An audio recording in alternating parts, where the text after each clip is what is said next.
নিয়ে এই ঐতিহাসিক বিতর্কে আমি এবং আমার দল 1947 সালের বঙ্গভঙ্গের পক্ষে, অর্থাৎ ভারতের অন্তর্ভুক্ত স্বাধীন পশ্চিমবঙ্গ রাজ্যের গঠনের ঐতিহাসিক সিদ্ধান্তের পক্ষে আমার দৃঢ় ও গৌরবময় অবস্থান নিচ্ছি। মাননীয় সভাপতি মহাশয়, বিতর্কের গভীরে যাওয়ার আগে আমাদের বুঝতে হবে এই বঙ্গভঙ্গের প্রস্তাব কেন এবং কিভাবে এসেছিল। আজকের এই ঐতিহাসিক বিতর্কে আমার পূর্ববর্তী পক্ষ দলের বক্তা অত্যন্ত সুকৌশল এবং আবেগঘন ভাষায় 1947 সালের বঙ্গভঙ্গকে একটি আত্মরক্ষার দেওয়াল বা বিজয় হিসেবে দেখানোর চেষ্টা করেছেন।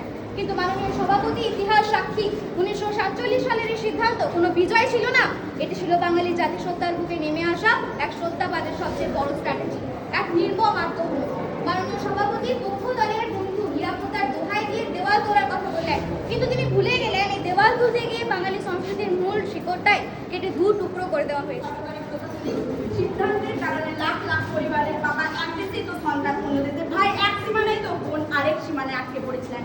মাননীয় সভাপতি মহাশয়, যে মানুষগুলো হয়তো সকালবেলা একই উঠোনে একসাথে চা খেয়েছিল, রাতারাতি একটা মানচিত্রের দাগ আর কাটা তারের দেওয়াল তুলে তাদের একে অপরের জন্য বিদেশি বানিয়ে দেওয়া হলো। বছরের পর বছর ধরে তারা নিজেদের বাবা মা ভাই বোনের মুক্তি দেখার জন্য, একটু ছোঁয়া পাওয়ার জন্য বর্ডারের এপারে দাঁড়িয়ে চোখে জল ফেলেছেন। যদি প্রমাণ চান তবে আমি আপনাদের ভারত বাংলাদেশ সীমান্তের কাটা তারের মিলন মেলার ইতিহাস দেখতে বলবো।